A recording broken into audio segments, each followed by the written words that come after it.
Pues bien, comencemos la primera clase, el primer video, que es de Introducción a la Normatividad de la Secretaría del Trabajo y Previsión Social. Fíjate que el colegio tiene una amplia experiencia justamente en este tema, ya que no nada más nosotros nos dedicamos a dar la capacitación en los temas que la Secretaría del Trabajo y Previsión Social solicita, sino también tenemos la fortuna de ser solicitados como asesores cuando hay procesos de inspección, o como coach cuando requieren alguna situación como para librar procesos de crecimiento, de cómo llevar el programa de autogestión, este tipo de cosas. Entonces, pues bien, tenemos amplia experiencia justamente en este sentido normativo. Vamos a comenzar. La Secretaría del Trabajo y Previsión Social se divide en 5 áreas. Muy bien, las normas de la Secretaría se dividen en 5 áreas. La primera es el área de seguridad, la segunda es el área de salud, la tercera es el área de organización, la cuarta es el área de las normas específicas y la quinta es el área de las normas de producto. Estas 5 áreas en total tienen 39 normas vigentes. Hay algunas que actualmente están ya emitidas como proyecto de norma en el diario oficial, no estamos contándolas. Es importante que tú establezcas cuáles son las diferencias entre cada una de estas áreas.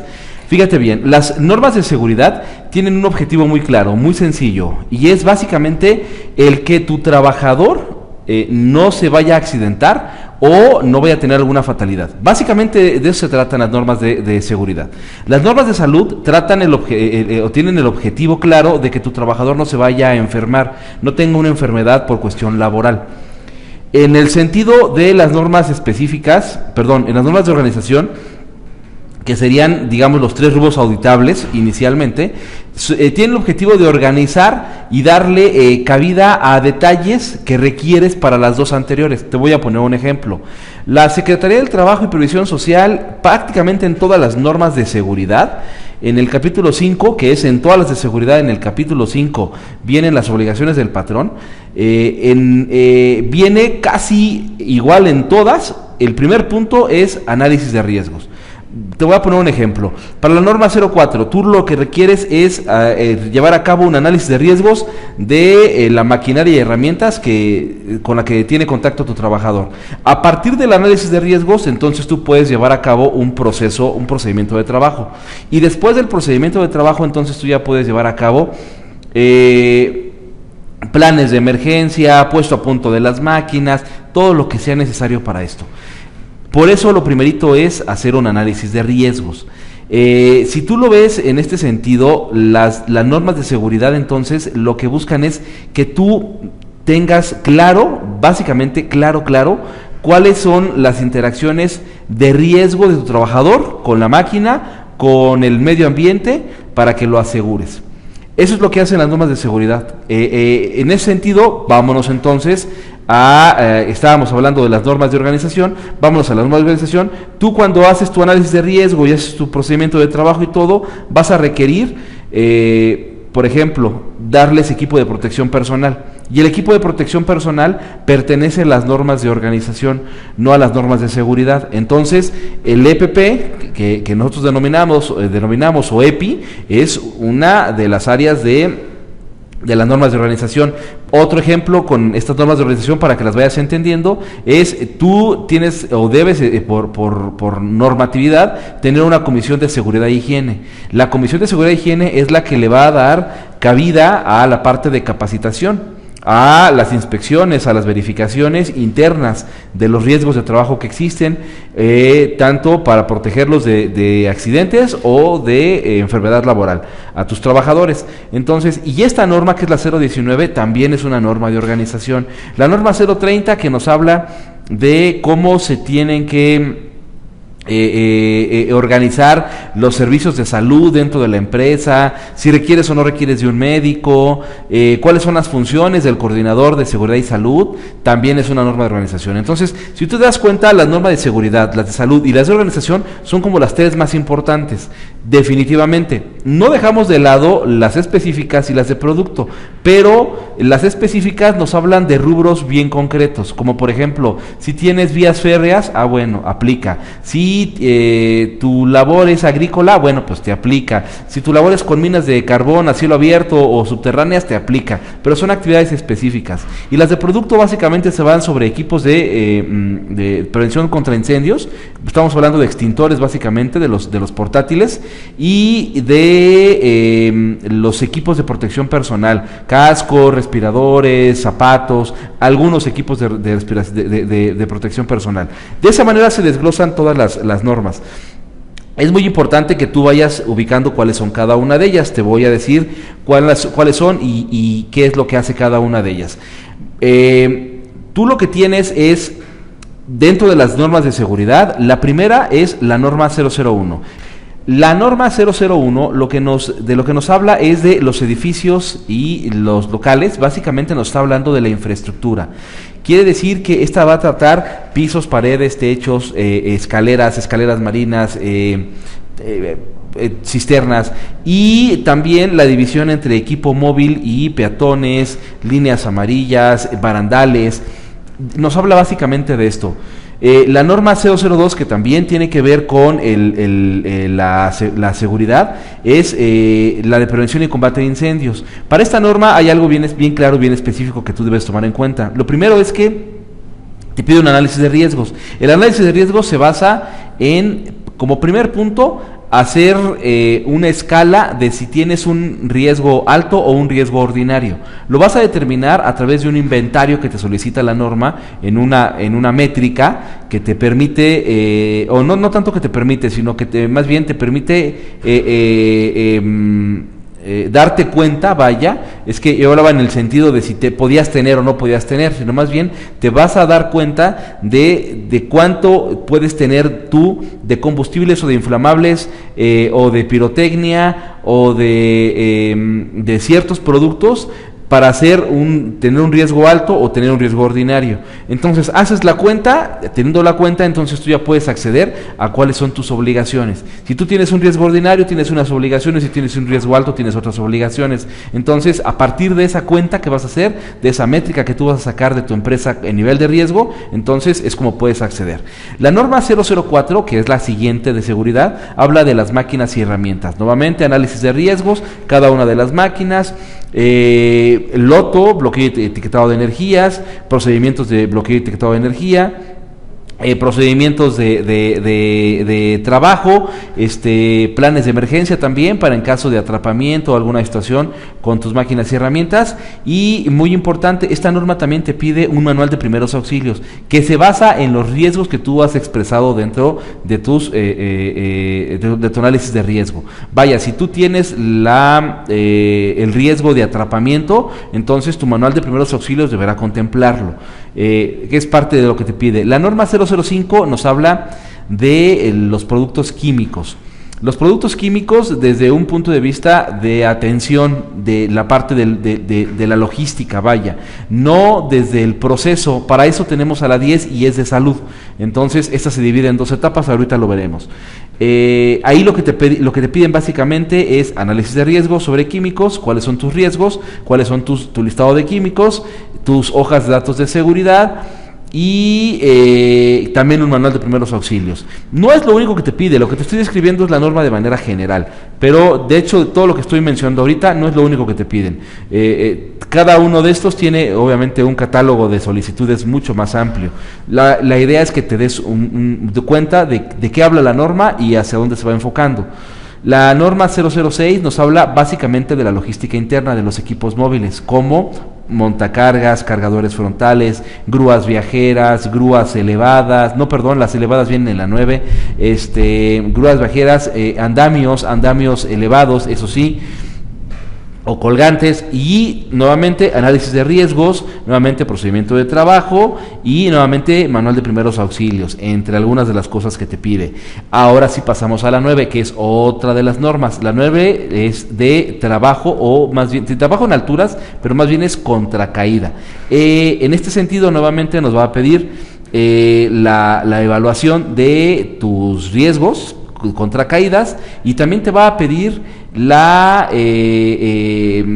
que cuentes con el equipo de protección personal adecuado. Dentro de esta norma sí tenemos a las grúas elevadas y también a los andamios. Entonces, bueno, parte como del proceso. De ahí nos vamos a la norma número 20. La norma número 20 nos habla de los recipientes sujetos a presión. Te los divide en 3 categorías dependiendo del nivel de riesgo. En la categoría 2 y 3, que son, digamos, las más altas, se dividen por letras. Estas 2 categorías te solicitan que tú, en algunos casos, registres tu recipiente sujeto a presión, que se le ha realizado un estudio previo para saber en qué categoría se encuentra, dependiendo de los kilopascales que tiene de presión, dependiendo de los PCIs, dependiendo de todo este tipo de detalles que tú le vas a ir checando a tu equipo. Que lo registres ante la Secretaría del Trabajo, y ellos te van a devolver un número, y ese número tú debes de colocarlo en el sujeto a presión. El objetivo es que tú lo tengas registrado. Es muy importante este proceso de registro, y básicamente es de lo que trata la norma. De ahí nos vamos a la norma 022, que es de energía estática, de electricidad estática. Aquí lo que se te solicita es que tengas perfectamente establecido tu puesta a tierra, que tu puesta a tierra esté mineralizada y cuente con todos los elementos esenciales que se requieren, que tengas la puesta a tierra de tus máquinas, que tengas pararrayos si es que así lo requieres y tu análisis de riesgo lo solicita. Entonces, básicamente nos vamos a energía estática.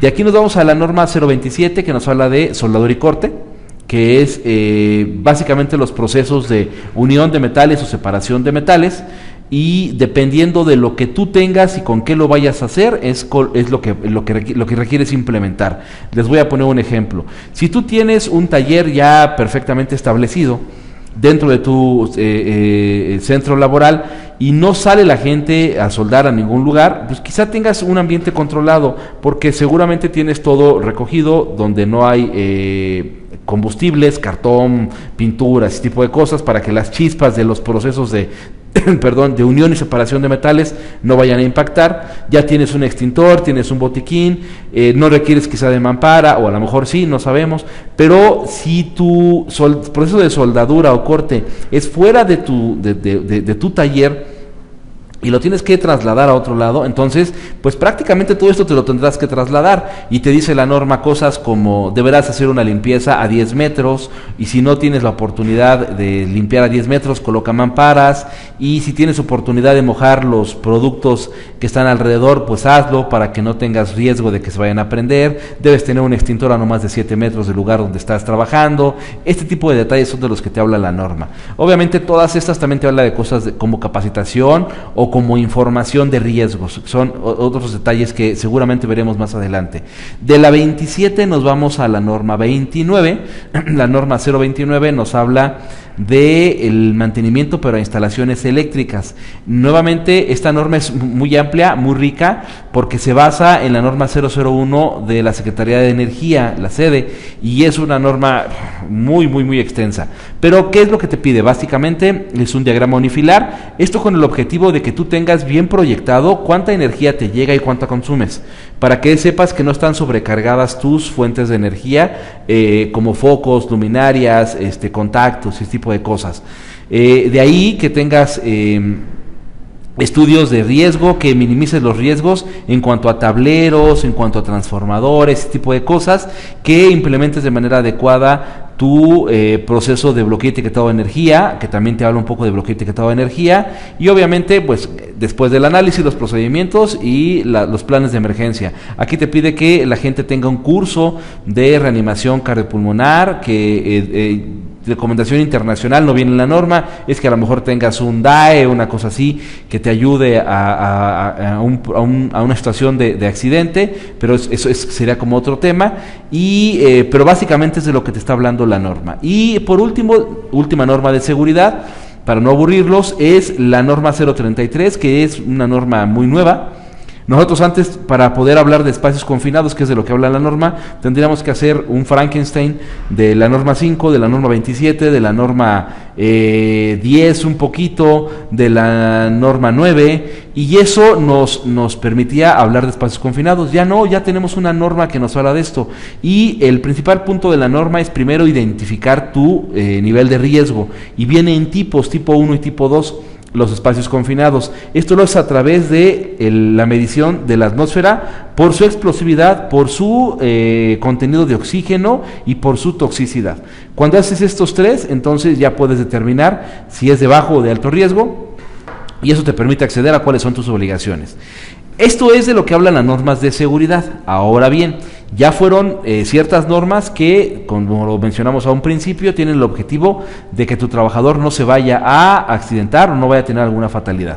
Hago un resumen: norma 1, norma 2, norma 4, norma 5, norma 6, norma 9, norma 20, norma 22, norma 27, norma 29 y norma 33. Ahora sí, vámonos a las de salud. Las de salud, ya lo dijimos, tienen el objetivo de que tu trabajador no se vaya a enfermar, que no tenga una enfermedad laboral. ¿Cuáles son las normas? Vamos a iniciar por la 10, que se divide como en 2 etapas. La 10 habla de los procesos y el contacto del trabajador con el ambiente laboral que produce alguna... por un lado puede ser algo tóxico, o a lo mejor una enfermedad respiratoria o de piel, por el medio ambiente en donde se encuentra el trabajador. Es una norma muy interesante porque lo que solicita son estudios hechos por un laboratorio aprobado por la Secretaría del Trabajo, y que no es, me quedé pensando, porque no necesariamente la Secretaría de Trabajo, sino hay instancias aleatorias a la Secretaría que son las que aprueban a los laboratorios, pero bueno, no me quiero meter como que más a profundidad en ese tema, pero digámoslo de manera general, que son aprobadas por Secretaría del Trabajo. Esta lo que busca es que tú evalúes el medio ambiente del trabajador y sepas si va a tener o no va a tener un riesgo o una enfermedad por estar en ese medio ambiente. A lo mejor hacen pruebas de polvos, por ejemplo, de inhalación o alguna otra más, pero también te dice cada cuánto tienes que hacerla según los resultados que hayas obtenido en tu laboratorio, y a cuántas personas se lo tienes que hacer dependiendo de la cantidad de gente que tienes expuesta. Es una norma compleja, no cualquiera la puede manejar porque requiere como de mucho detalle técnico. Pero obviamente es una norma que es apoyada por un laboratorio que tú deberás contratar. Entonces no hay mayor problema en que la puedas manejar. Esa es la norma 10. La norma 11 habla de ruido. Básicamente la intención de la norma 11 es que primero determines cuál es el nivel de ruido. Cuando tú determinas el nivel de ruido, si estás por arriba de 80 decibeles, entonces estás obligado a hacer estudios individuales o generalizado en tus áreas de trabajo.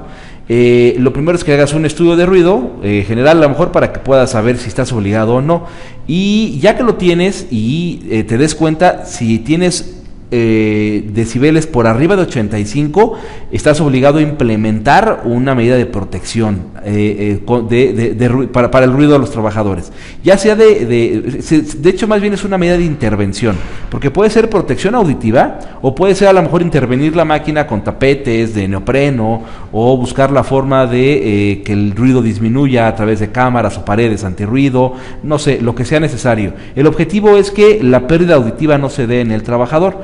Y esto te dice al final qué tipo de equipo de protección personal deben utilizar tus trabajadores. Pueden haber muchos desechables o de mayor tiempo de uso, mayor durabilidad. Pueden ser tapones auditivos, pueden ser conchas, hay conchas electrónicas. Digo, la verdad es que la gama ahí es amplísima. Entonces, el objetivo es que al final tú puedas determinar qué equipo de protección personal debe ocupar tu trabajador. La norma 11. La norma 12 y la 13 las voy a unir. Estas dos normas hablan de radiaciones.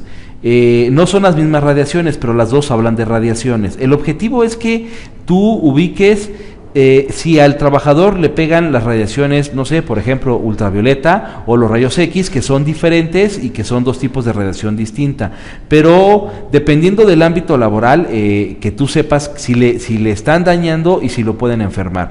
Para eso requieres nuevamente estudios, o a lo mejor estudios de línea. Por ejemplo, te voy a dar un caso muy concreto. Para aquellas personas que realizan estudios de rayos X. Ellos deben tener en todo momento un dosímetro para saber cuánto les está pegando al día durante su jornada laboral. Este tipo de cosas las regula la Secretaría del Trabajo a través de estas dos normas. Después de ahí nos brincamos a la norma número 14, que es una norma muy especial. Yo todavía no entiendo por qué está dentro de este catálogo. Para mí debería ser una norma específica, pero bueno, está dentro de este catálogo de salud.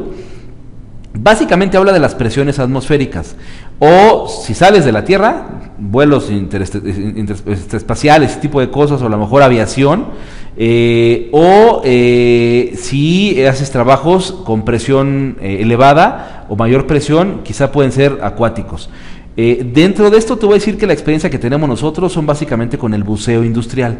El buceo industrial ya es algo que se da muy comúnmente para limpiezas de cisternas, para los equipos contra incendio también tienen que dar mantenimiento y también se realiza buceo acuático, este tipo de cosas. Y te voy a decir que el objetivo de esta norma es básicamente cuidar la salud de aquellas personas que se ponen en riesgo por este tipo de actividades. De aquí tenemos la 14, sigue la 15 que habla de temperaturas elevadas o batidas. Eso es, ¿cuál es el medio ambiente en el que se desenvuelve tu trabajador? El trabajador está en una temperatura que sube demasiado, está muy elevada, o es una temperatura que está muy baja. A lo mejor trabaja en frigoríficos o trabaja en hornos, hay que ver cuál es como la diferencia. Y básicamente se basa en la toma de temperatura corporal del trabajador. Sí, obviamente se toma en cuenta la temperatura ambiente, pero aquí lo que nos interesa es la temperatura corporal del trabajador por tiempo de jornada laboral. Entonces, bueno, hay que hacer estudios para saber si daña o no daña al trabajador, porque puedes tener deshidratación o golpe de calor, o puedes tener problemas de neumonías y cosas así por la temperatura batida. Entonces, es de lo que trata la norma 15. De aquí nos vamos a la norma 24, que habla de vibraciones. Básicamente trata el tema de cuáles son las vibraciones que tiene el trabajador con el equipo, herramienta, maquinaria que está utilizando. Te voy a dar algunos ejemplos. Un taladro con vibraciones de muñeca codo, por ejemplo, o a lo mejor un montacargas con vibraciones de columna, ya que estos no cuentan con un sistema de amortiguación. Bueno, buscar cuáles son las vibraciones y darle atención a las vibraciones. Y por último, la última norma de salud sería la norma número 25. La norma número 25 habla básicamente de la iluminación. Para eso requieres hacer un estudio que se divide en dos fases. ¿Cuál es la iluminación? A través de un luxómetro que te da el foco. ¿Y cuál es la iluminación de refracción? Que refleja el escritorio, la mesa de trabajo donde está tu trabajador. Me sigue dando risa por mi equivocación, una disculpa. Básicamente es de lo que habla esta norma. Entonces, aquí lo que tienes que hacer es realizar un estudio para saber si los decibeles, los lúmenes a los que se enfrenta el trabajador son los adecuados, porque dependiendo del detalle de trabajo es la cantidad de luz que debe tener. Por lo tanto, la norma te presenta una tabla que te dice, bueno, para oficinas, pues tanto, y para este tipo de actividades tanto, y para este tipo de actividades tanto. Tú haces tu estudio, lo llevas a cabo, te das cuenta cuánto tienen, si requieres de más luz, menos luz, y al final, bueno, pues ya pasas la norma buscando la protección visual, ¿no?, de tu trabajador. Perfecto. Bueno, pues bien, las normas de organización que nos quedarían serían la 17, que habla de equipo de protección personal, la 18, que habla sobre la identificación de químicos. Aquí hago un alto pequeño. Estamos en una transición en este proceso actualmente en México, porque antes se utilizaba el estándar 704 de NFPA, el rombo de seguridad de químicos, para identificar a los químicos dentro de la industria.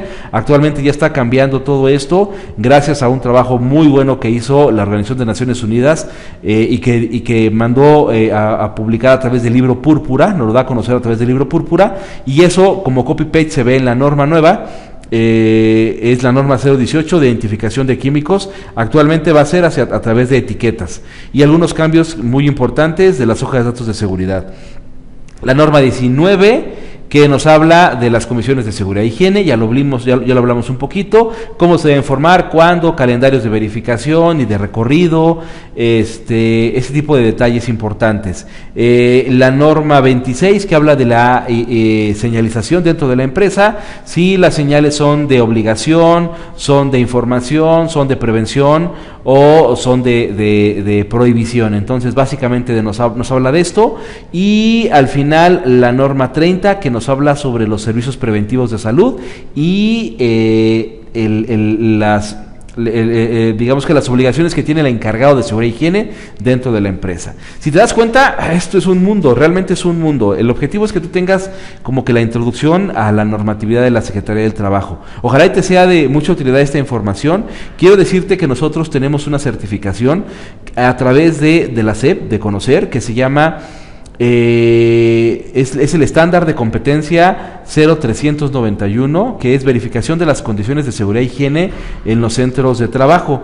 Esta certificación se lleva a cabo en el colegio a través de una capacitación previa, si así lo requieres. Si no requieres de la capacitación, ya tienes los conocimientos, puedes acceder a nosotros para que nada más hagas la pura evaluación y te certifiques, y el documento llegue directamente por la Secretaría de Educación Pública y Conocer, que obviamente te avalan, te certifican, te dan el soporte de que tú tienes el conocimiento sobre cómo hacer reconocimiento de condiciones y actos inseguros, agentes contaminantes, ya sea físicos, químicos, biológicos, no sé, vaya, los que sean necesarios, y de saber cómo se debe manejar la Comisión de Seguridad e Higiene dentro del centro laboral. Bueno, pues recuerda que el siguiente video trata la normatividad, pero del gobierno de los Estados Unidos, la Administración de la Seguridad y Salud Ocupacional en Estados Unidos, OSHA.